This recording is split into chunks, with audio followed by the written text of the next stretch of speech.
യഹോവയെ സ്തുതിപ്പീൻ, യഹോവയുടെ ദാസന്മാരെ സ്തുതിപ്പീൻ, യഹോവയുടെ നാമത്തെ സ്തുതിപ്പീൻ, യഹോവയുടെ നാമം വാഴ്ത്തപ്പെടുമാറാകട്ടെ. സ്തോത്രം.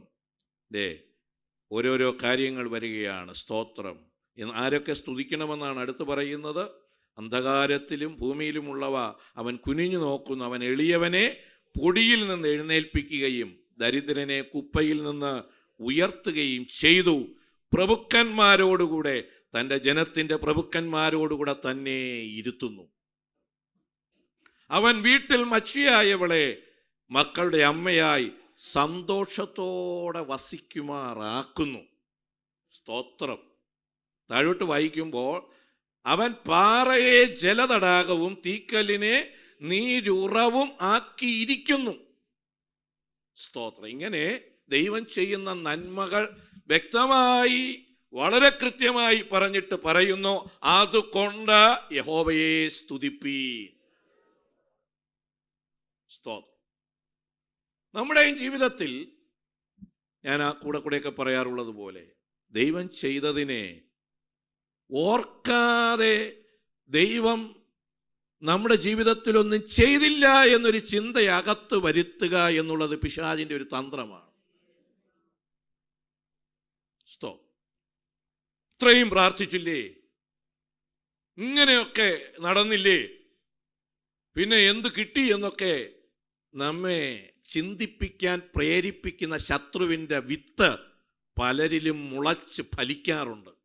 അതകത്ത് വീഴുക മാത്രമല്ല, പലപ്പോഴും വാക്കുകളായി തന്നെ പലരിൽ നിന്ന് പുറത്തു വരികയും അതിൻ്റെ അനന്തരഫലമായി ആരാധനയിലും പ്രാർത്ഥനയിലുമൊക്കെ ഒരു വല്ലാത്ത മടുപ്പും ക്ഷീണവും വന്ന് നേരത്തെ ദൈവത്തെ സേവിച്ചതിന് തക്കവണ്ണം ഒരു എരിവോടെയോ താല്പര്യത്തോടെയോ ചെയ്യാനായി നമ്മെ അങ്ങോട്ട് അനുവദിക്കാതെ ഒതുക്കിയിരുത്തുന്ന ശത്രുവിൻ്റെ തന്ത്രങ്ങൾ പലയിടത്തും വിജയിക്കാറുണ്ട്. എന്നാൽ ഞാനൊന്ന് തിരിച്ചു പറയട്ടെ, ദൈവം ചെയ്തതിനെ ഒന്ന് ഓർക്കാൻ പറ്റുമോ? ഇതിനകത്ത് ഇരിക്കുന്നത് തന്നെ ദൈവത്തിൻ്റെ എത്ര വലിയ കരുണയാണ്. സ്തോത്രം. ഇങ്ങനെ ഒരു വാക്ക് ഉച്ചരിക്കാൻ പറ്റുന്നത് തന്നെ ദൈവത്തിൻ്റെ കരുണയുടെയും അത്ഭുതത്തിൻ്റെയും അടയാളമെന്നല്ലാതെ എന്ത് പറയാനാണ്? ഇങ്ങനെ തിരിഞ്ഞു നോക്കിയാൽ ദൈവം ചെയ്തത് എണ്ണിത്തിട്ടപ്പെടുത്താൻ പറ്റാത്ത തരത്തിൽ അധികമായി ഇരിക്കുമ്പോൾ നമ്മൾ ആഗ്രഹിച്ച ഒന്നോ രണ്ടോ കാര്യങ്ങളാണ് കിട്ടാത്തത്. അതും നമുക്ക് പ്രയോജനമുള്ളതാണോ പ്രയോജനമില്ലാത്തതാണോ എന്ന് ആർക്കും അറിയില്ല. എന്നിട്ടും നിരാശപ്പെട്ട് ഒതുങ്ങിക്കൂടുമ്പോൾ പരിശുദ്ധാത്മാവ് പറയുന്നു, ഇതിനെയൊക്കെ ഒന്ന് ഓർക്ക്. Praise the lord. പാറയെ ജലതടാകമാക്കി മാറ്റിയ ദൈവത്തിൻ്റെ പ്രവർത്തികൾ. പാറയെന്ന് പറഞ്ഞാൽ വെള്ളത്തിൻ്റെ അംശം ഒട്ടുമില്ലാത്ത, ഒരു സാധ്യതയുമില്ലാത്ത പല മണ്ഡലങ്ങളിൽ പകച്ചു നിന്നപ്പോൾ ജലതടാകം. എത്ര പേർക്ക് ദൈവത്തിന് സ്തോത്രം പറയാ? അതിൻ്റെ നടുവിൽ പകച്ചു നിന്ന അനുഭവങ്ങളിൽ വാതിൽ തുറന്നു തന്ന സമൃദ്ധമായി നന്മ അനുഭവിക്കുക. വാതിലൊരുക്കി തന്ന നാം മാത്രമല്ല, നമ്മിലൂടെ ആ കുടുംബവും രക്ഷ പ്രാപിക്കത്തക്കവണ്ണ മുഖാന്തരങ്ങൾ ഒരുക്കിയ ദൈവത്തിൻ്റെ പ്രവൃത്തി അതൊന്നു മാത്രം മതിയല്ലോ നാളുകൾ മുഴുവൻ ദൈവത്തെ നന്ദിയോടെ മഹത്വപ്പെടുത്താൻ ഇടവരുന്ന എത്രയെത്ര വിടുതലുകളാണ് ഈ ഉന്നതനായ ദൈവം നമ്മിലും നമ്മുടെ കുടുംബങ്ങളിലും പകർന്നത്. ആർക്കും സഹായിക്കാൻ പറ്റാത്ത, മനുഷ്യരാൽ അസാധ്യമായ അങ്ങനെയുള്ള പല പ്രവർത്തികൾ, പാറയെ ജലതടാകമാക്കി മാറ്റത്തക്ക തരത്തിലുള്ള ദൈവപ്രവർത്തികൾ പോരാ. സ്തോത്രം. രണ്ടാമത് വായിക്കാം, തീക്കല്ലിനെ നീരുറവുമാക്കിയിരിക്കുന്നു. തീക്കല്ലെന്ന് പറഞ്ഞാൽ ആളുകൾ പറയാറില്ലേ, അടിക്കുമ്പോൾ തീ പുറപ്പെടുന്ന തരത്തിലുള്ള. അവിടെ നിന്ന് വെള്ളം ഉറവ്. സ്തോത്രം. ഒരു നന്മയില്ലെന്ന് പറയുന്നിടത്ത് നിന്ന്, ഒരു സാധ്യതയും ഇല്ല എന്ന് പറയുന്ന ഇടത്ത് നിന്ന് അനേകർക്ക് അനുഗ്രഹമാകുന്ന ഉറവുകൾ പുറപ്പെടുവിക്കുന്ന ദൈവം. എത്ര പേർക്ക് ചേർന്ന് ദൈവത്തിന് സ്തോത്രം പറയാം? എന്നെ കൊണ്ട് ഇനി ഒരു പ്രയോജനവും ഇല്ല,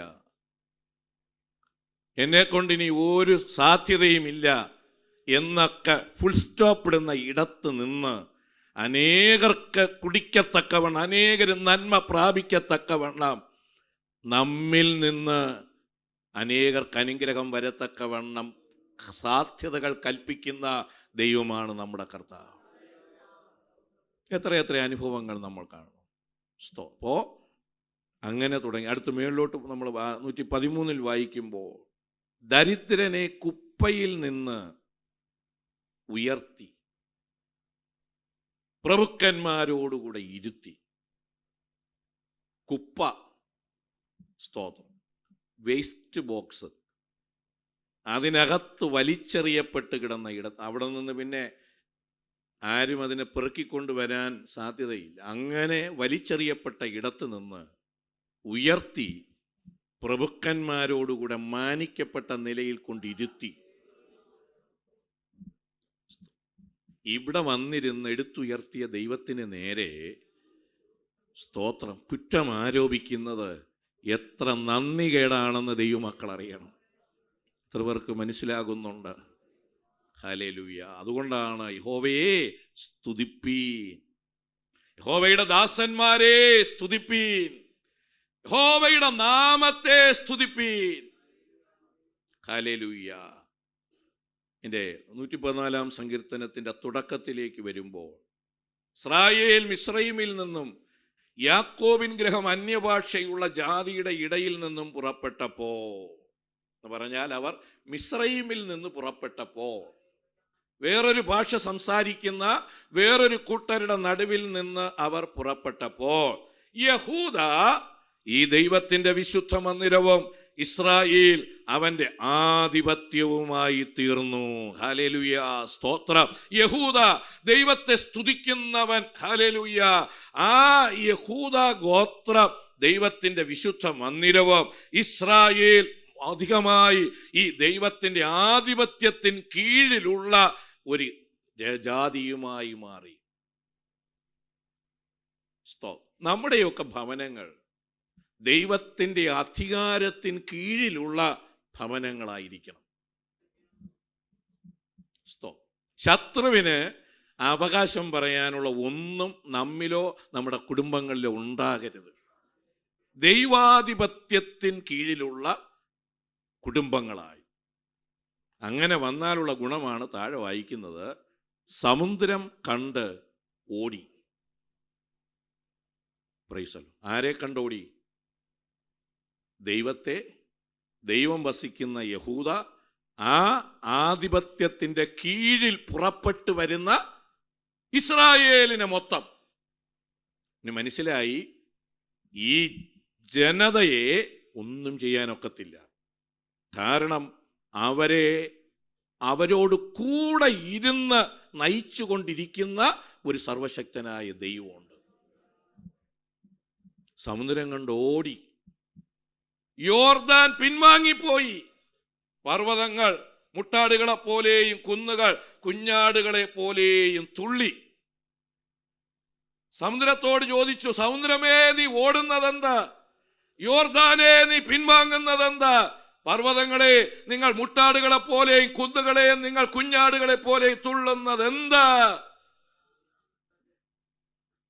അതിന്റെ ഉത്തരം, ഭൂമിയെ നീ കർത്താവിൻ്റെ സന്നിധിയിൽ, യാക്കോബിൻ ദൈവത്തിൻ്റെ സന്നിധിയിൽ വിറയ്ക്ക.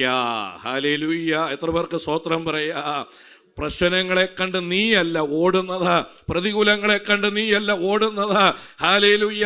നിന്നോട് കൂടെ ദൈവമുണ്ടെങ്കിൽ, നിന്റെ ഭവനത്തിന്റെ ആ അധിപതി ദൈവമാണെങ്കിൽ, ഇന്ന് പകൽ പരിശുദ്ധാത്മാവ് പറയുന്നു, നിന്റെ നേരെ വരുന്ന വിഷയങ്ങൾ ആ ദൈവത്തെ കണ്ടോടും. വിശ്വസിക്കുന്ന എത്ര പേരുണ്ട്? ഹല്ലേലൂയ. മറ്റൊന്നും ചെയ്യേണ്ട കാര്യമില്ല.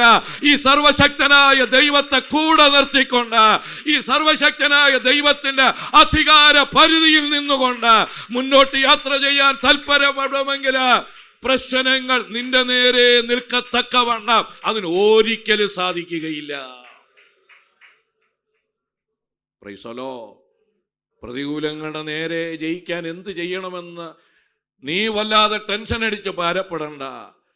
എല്ലാറ്റിനും ഉത്തരം തരുന്ന കർത്താവിനെ കൂടെ നിർത്തിയ ഈ ദൈവത്തിൻ്റെ അധികാര പരിധിക്കകത്ത് നിന്നാൽ, സ്തോത്രം, പാസ്റ്റർ ഇടയ്ക്കൊക്കെ ഇപ്പോൾ പറഞ്ഞുകൊണ്ടിരിക്കുന്നത് പോലെ ആ ടവറിൻ്റെ റേഞ്ചിന് അകത്ത് നിന്നാൽ രക്ഷപ്പെട്ടു. സ്തോത്രം. അങ്ങ് മാറിപ്പോയാൽ നമുക്ക് കണക്ഷൻ ഇല്ല, ദൈവവുമായിട്ട് ബന്ധമില്ല. Price the Lord. ആ ആധിപത്യം, ആ റേഞ്ചിൻ്റെ അകത്ത്, ആ ആധിപത്യത്തിൻ്റെ കീഴിൽ ഞാനും നിങ്ങളും നിന്നാൽ, സ്തോത്രം, ഈ വായിച്ചതൊക്കെ നമുക്ക് അവകാശപ്പെടാനുള്ളതാണ്. എത്ര പേർക്ക് ദൈവത്തിന് സ്തോത്രം പറയാം? ഹല്ലേലൂയ.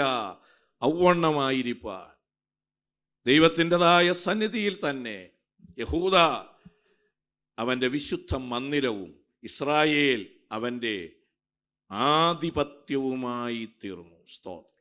അങ്ങനെയാണെങ്കിൽ ഈ പുറപ്പെടുന്നത് പോലെ നമ്മുടെയും ജീവിതത്തിൽ ദൈവിക നന്മ അനുഭവിപ്പാനും ഈ യോർദാനും ചെങ്കടലുമൊക്കെ ഓടി മാറുന്നത് നമുക്ക് കാണാൻ പറ്റും. അവിടെ വായിക്കുന്നത് സമുദ്രം കണ്ട് ഓടിയെന്നാണ്. സ്തോത്രം. എനിക്കൊരു ചിന്ത,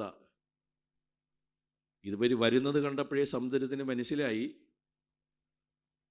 ഓടേണ്ടതാണ്. ഇനി എപ്പോൾ ഓടണമെന്ന് മാത്രമേ.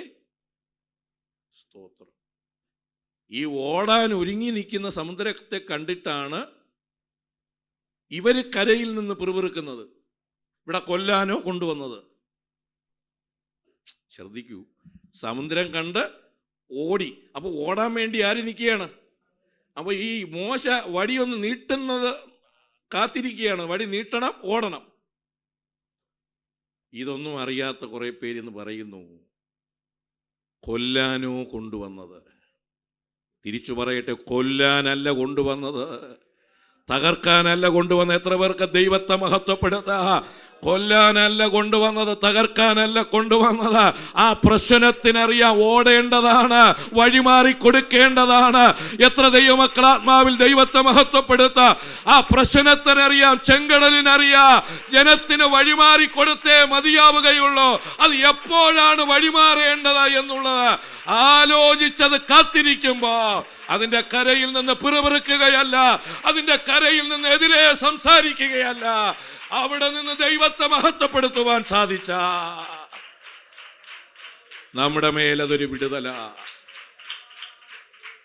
Price the lord. വൈരുദ്ധ്യമായ വാക്കുകൾ പറയരുത്.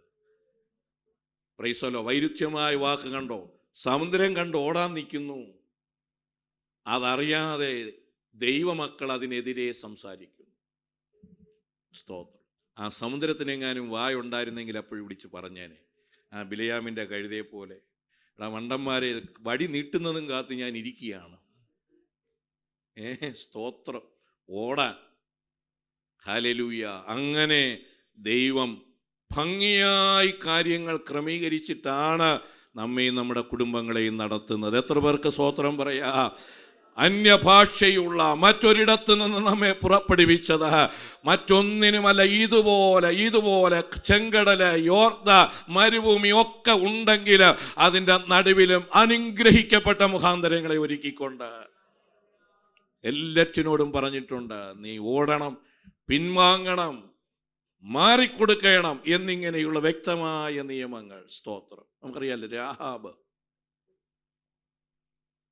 രാഹാബ് ഒറ്റുകാരെ ഒളിപ്പിച്ചിട്ട് പറഞ്ഞ വാക്ക്, നിങ്ങളുടെ നിമിത്തം ഞങ്ങൾ ഉരുകിക്കൊണ്ടിരിക്കുകയാണ്. ഇങ്ങനെയൊരു ദൈവം തൻ്റെ ജനത്തെ നടത്തിക്കൊണ്ട് വരുന്നു. മഹാരാജാക്കന്മാരായ സീഹോനെ, ഓഗിനെയൊക്കെ അവർ തകർത്തു എന്നതൊക്കെ കേട്ടപ്പോൾ, ആ വാർത്ത കേട്ടപ്പോഴേ ഞങ്ങളൊക്കെ ഉരുകി. അപ്പോൾ ഉരുകി ഒരു കൂട്ടർ ഇവിടെ ഇരിക്കുമ്പോൾ ആ മതിലിൻ്റെ പുറത്തുള്ളവരോ ഇവരെ നിമിത്തം ഉരുകിക്കൊണ്ടിരിക്കുകയാണ്. അങ്ങനെ വരാതെ ദൈവത്തിൻ്റെ ആധിപത്യത്തിന് കീഴിൽ സന്തോഷത്തോടെ മുന്നോട്ട് യാത്ര ചെയ്യുവാൻ ഉന്നതനായ ദൈവം നമ്മെ സഹായിക്കുകയും അനുഗ്രഹിക്കുകയും ചെയ്യട്ടെ. തിരുവെഴുത്തുകൾ നമുക്ക് അനുഗ്രഹമാകട്ടെ.